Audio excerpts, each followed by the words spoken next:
General Hospital spoilers reveal that the tensions building up from the custody battle over Wiley are slowly but brutally draining Michael's strength and spirit in a quiet, devastating way.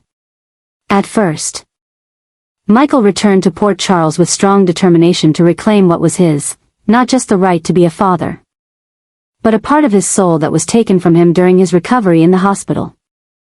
He carried with him the belief that his love for Wiley and Amelia would be strong enough to overcome every legal obstacle, strong enough to withstand every scheme and trick from the opposing side. But what he didn't foresee was that his hunger for justice was slowly killing him from the inside out. Michael's decision to leave the treatment facility in Baden-Baden earlier than recommended by his doctors was driven by love and impatience, but the consequences are becoming more apparent with each passing day.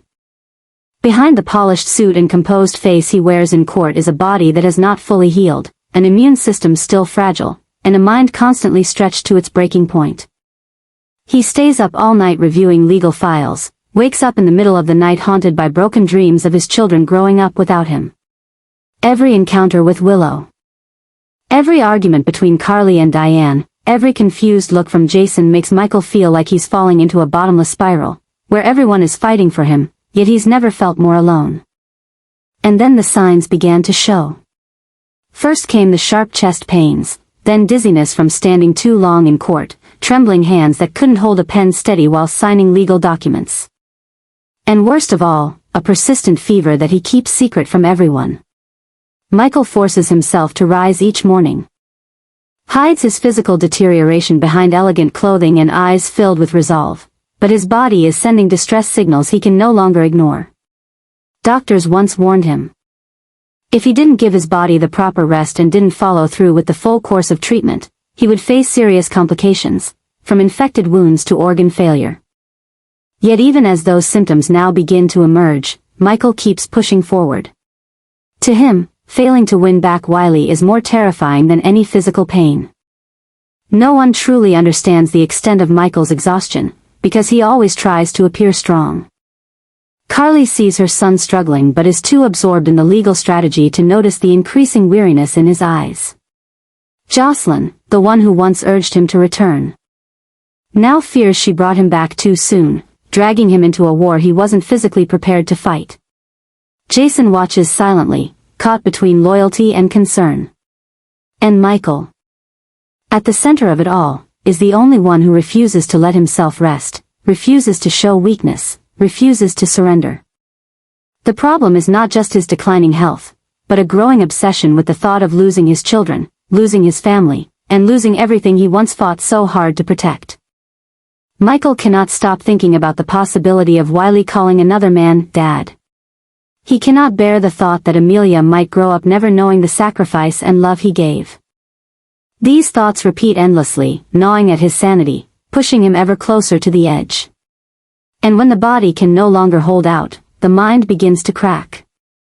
Michael starts losing focus during meetings with his lawyers, misnaming people in case files, sometimes forgetting events from just a few days earlier. A man once proud of being a decisive leader is now collapsing into dangerous burnout. And as Michael fights to win back his child, he is slowly losing himself. The battle for fatherhood has turned into a nightmare with no end. Each day that passes is not just a legal confrontation, it's a fight between life and the darkness closing in on him. Those around him are starting to notice, and while no one dares to speak it aloud, the truth is becoming obvious. Michael may be nearing his limit. One wrong move might not just cost him the case, it might cost him his life. And when that moment comes, whether he collapses in court or during a moment of peak tension, every strategy, every plan will become meaningless. All that will remain is the question, will someone stop him before it's too late? Will the love he's trying so hard to protect be enough to keep him alive? Or is it the very thing dragging him into unbearable pain? Port Charles is waiting for an answer, but time waits for no one, especially not for a man who is burning in a fight for his children. Even as he quietly fades away, Michael is gradually losing his ability to protect himself in this chaotic and ruthless battle he once believed he could control.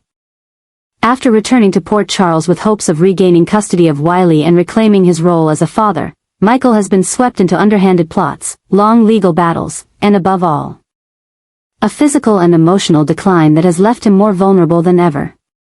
What once were his greatest strengths, sharp reasoning, resilient spirit, and a heart willing to fight for family, are now being chipped away by silent blows, especially from Drew, a former ally who has now become his most dangerous opponent. Drew hasn't chosen open confrontation. Instead, he uses subtle, strategic attacks. He knows Michael is physically and emotionally weakened, and that makes Michael an easy target for a calculated assault.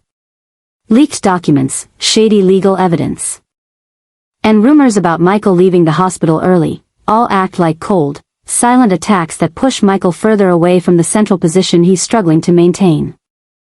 And in those moments, when Michael is forced to face the fact that he no longer has the strength to fight back, a new fear begins to emerge: helplessness. It's no longer the fear of losing his children, but the fear of losing his voice, losing control, and losing himself entirely amid an increasingly brutal power struggle. Michael, once a symbol of resolve and conscience, is now caught in a game of chess where every piece holds a hidden agenda. He begins to question everything around him. Is Jason hiding something from him? Is Carly concealing a painful truth to protect her son? Does Diane truly believe in him, or is he just a pawn in her legal strategy? And especially Drew, who once entered his life as a brother, is now silently turning him into a loser on his own family's ground. This dreadful transformation is not only breaking Michael, it's igniting a new phase in the battle where there are no rules, no moral boundaries, and no stopping point. What began as a legal dispute has evolved into a true war for power, where the weak are eliminated without mercy. And as Michael begins to collapse, other forces will not hesitate to seize the vacuum he leaves behind. Drew, with his composed appearance and calm demeanor, is now revealing himself as someone who knows how to seize every opportunity to climb higher, even by exploiting others' vulnerability. His decision to strike at Michael during his most fragile moment is clear evidence of a new order being established. And in this new order, there is no room for weakness. No tolerance for those deemed burdens or obstacles. In this storm, Michael is no longer just a father fighting to reclaim his child. He has become a symbol of a fall from greatness, a man once at the top, now pulled down by broken relationships and chilling betrayal. This burden is no longer his alone, it's spreading to those who love him. Jocelyn, who once helped him return, now suffocates with guilt as she watches him lose his way. Carly, who once believed she could control the board, now faces the possibility of total collapse if things don't turn around. And Jason, the protector, may soon have to choose: save Michael, or preserve the fragile balance of power at risk of being overturned. A new dark chapter is unfolding, and if Michael doesn't rise in time, doesn't figure out who truly stands by his side, then what's happening won't just be a lawsuit, it will be the death of everything he once believed in. And in a town like Port Charles, where betrayal can come from anyone, even someone you once called family, Michael is facing the fiercest storm of his life. Michael is standing on the edge of complete collapse, both physically and mentally. The custody battle over Wiley has moved far beyond the realm of standard legal proceedings, transforming into an unrelenting assault on his values, his beliefs, and his resilience. Blows from Drew, subtle betrayals, and the simmering instability of a body that hasn't fully healed have left Michael seemingly incapable of fighting back. Each passing day is a battle, against pain, against the hidden agendas of those around him, and against the mounting fear that he's losing everything: his children, his dignity, his purpose, and even himself. But just as everything appears to be falling apart, just as Michael begins to accept the possibility of his own defeat, something entirely unexpected happens. A person long presumed dead is on their way back. Morgan Corinthos is still alive. The news starts as a whisper, quietly spreading through the back channels of Port Charles, an elusive rumor among those once tied to the WSB, a fleeting name in a sealed report that reaches Jason, and eventually, Carly. Then, on a torrential night, the truth is confirmed: Morgan survived. He was rescued after the explosion years ago during a secret WSB operation and kept under witness protection in an undisclosed international case. Morgan was stripped of his life, his family, his memories, and now, he's returning, carrying a storm that could upend the entire power structure forming in Port Charles. Morgan's return isn't just an emotional shock for Michael, it's a seismic shift that could reverse the entire situation. As Michael lies broken in the dark, unable to rise, Morgan enters like a force of nature, fierce, unexpected, and unstoppable. He's not the kind of brother who would stand by and watch his sibling be destroyed. What he endured during his years in isolation, the suppressed memories, near-death experiences, forgotten pain, has become a source of strength. He's ready to step into the line of fire to save Michael, no matter the cost.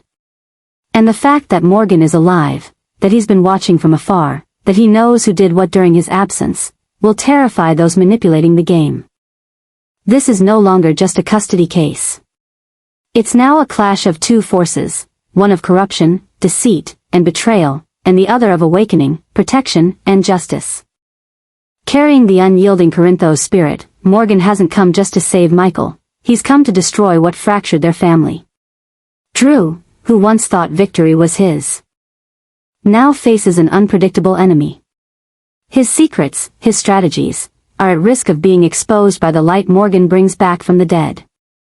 Jason, who once shouldered the duty of protecting the Corinthos family, must now join forces with Morgan to restore the order that has been twisted. Carly, overwhelmed with emotion as she sees both her sons face the truth, is forced to choose between staying silent out of fear and rising up for justice.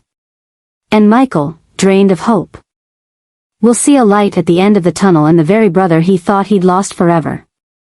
Morgan's return is a symbol of reversal, a violent twist in a game that once seemed set. It throws every plan into chaos, unearths secrets long buried, and proves that no matter how crushed by despair, no matter how oppressed by dark forces, those who live for love and loyalty will always find their way back, and when they do, nothing will ever be the same again. The fear Morgan brings is not terror, it is confrontation. And from that moment on, everything in Port Charles will not just change, it will never return to what it once was. Morgan returns just as Michael's world is collapsing. As the light fades from Michael's eyes in a cold hospital room filled with the constant alarms of failing vitals and desperate medical interventions, Morgan steps in, like a strange wind, carrying with it hope and destiny. Michael lies motionless, pale, with shallow breaths, his vital signs wildly unstable as his immune system is overwhelmed by a sudden complication stemming from unresolved internal injuries due to premature treatment withdrawal. Then, the devastating news strikes like lightning: Michael needs a transplant. And no one in the family is a match, except Morgan. This truth slices through the room like a blade. Morgan is alive. But now, he's not just returning to rescue Michael with his presence, he holds the only chance to pull Michael back from the brink of death, with his very body. But that also means Morgan, who has survived years of pain, isolation, and abandonment, must now face a terrifying choice. To sacrifice a part of himself for the younger brother who once replaced him in everything, in the family, in his mother's heart, and in the memories of their loved ones. Standing by Michael's hospital bed, staring at his brother's pale face, Morgan feels an unspeakable pain. All the anger, the trauma, the years of silent captivity come flooding back in that moment. But he didn't return to reclaim the past. He came to repair a present that is falling apart. He needs no pleading, no thanks.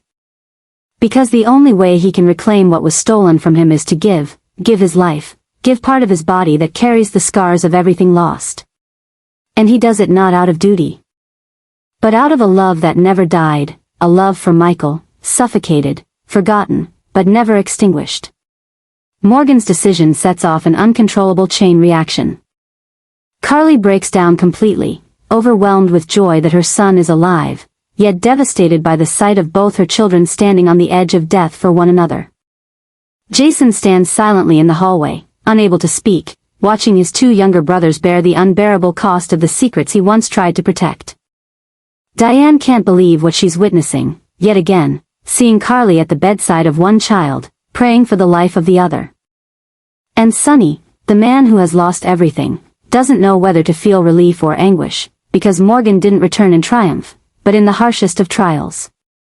The news that Michael needs a transplant, and that Morgan is the only match, becomes the focal point of all of Port Charles. It's no longer a medical emergency. It's a symbol of complete upheaval in the battle for power, a collapse of schemes, and the rise of true family loyalty. Morgan, once erased from every future plan, now stands as the one shaping the Corinthos family's destiny. His decision not only saves Michael, it raises endless questions, triggers crisis after crisis. Who will control the truth about Morgan's survival? Will the WSB stay silent as their former protected witness returns to expose everything? And will Morgan's organ donation cause complications that endanger both brothers if not managed carefully? The situation spins into madness. A man returns from the dead to save one who's dying. A brother gives his sibling a chance to live, with flesh that has borne unspeakable trauma. And in that act, every rule, every plan, every power play is wiped clean.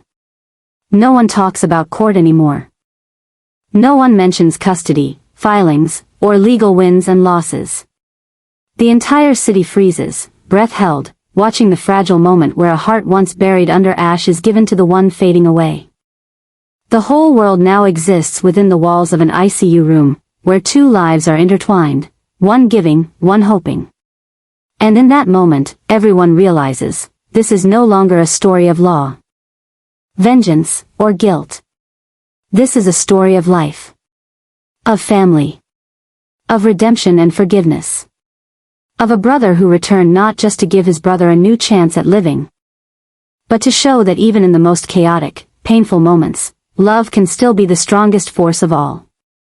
Morgan Corinthos has returned, not just as a survivor, but as a slow-burning fire that had smoldered for years, buried beneath silence, betrayal, and twisted memories. He is no longer the impulsive, vulnerable young man he once was. The man who now walks back into Port Charles is the embodiment of everything prolonged silence has forged: ruthlessness, cold resolve, and a fury tempered in the darkness of captivity imposed by those who once swore to protect him. And now, with Michael lying motionless in the ICU after receiving Morgan's organ donation to keep his fragile life going, Morgan does not choose to rest. He chooses to fight. His rage does not stem from a single wound. It is the culmination of countless betrayals, by those who once called themselves family, by the agencies that promised to protect him, by the people who mourned him without knowing he was still alive, wounded, watched, manipulated, and silenced. All traces of Morgan had been wiped from every system. All searches were halted. The WSB, the agency that took him under the guise of witness protection, had used him as a pawn in a global political game. He was locked inside a prison without bars or doors but surrounded by surveillance, directives, and threats. If you try to escape, your family will pay the price. But Morgan escaped. He survived. And now, he's back with a clear mission: to protect Michael and dismantle every person who climbed over the blood and lives of the Corinthos family in the pursuit of power. His first confrontation is with Drew, a man Morgan once respected from afar but now sees as the most dangerous enemy in the game. While Michael clings to life, Drew quietly builds a new life, posing as a replacement father, an ideal partner, and the temporary guardian. Not only that, Drew is slowly taking over Willow's heart and turning the Quartermain estate into a fortress designed to erase Michael's influence from Wiley and Amelia's lives. Morgan sees it all. He doesn't need legal files to understand what's happening. He sees it in Willow's eyes, in Carly's hesitation, in Jason's conflicted silence. But Morgan hasn't come just to destroy, he's come to protect. He knows that if Drew gains control over Wiley and Amelia, it's no longer just a legal threat, it's a direct blow to Michael's heart. Morgan will not allow that. He begins quietly building his own network, retrieving deleted documents, recovering internal surveillance from the Quartermain estate, uncovering footage of secret meetings between Drew and Willow. As each puzzle piece falls into place, the horrifying truth emerges. Drew had planned to eliminate Michael from the children's lives since his time in Baden-Baden. Worse yet, Morgan uncovers financial irregularities, funds withdrawn from anonymous Aurora accounts to fund the legal campaign against Carly and Michael. disguised as consulting contracts and short-term investments. These secrets, if exposed, wouldn't just shatter the moral image Drew has cultivated.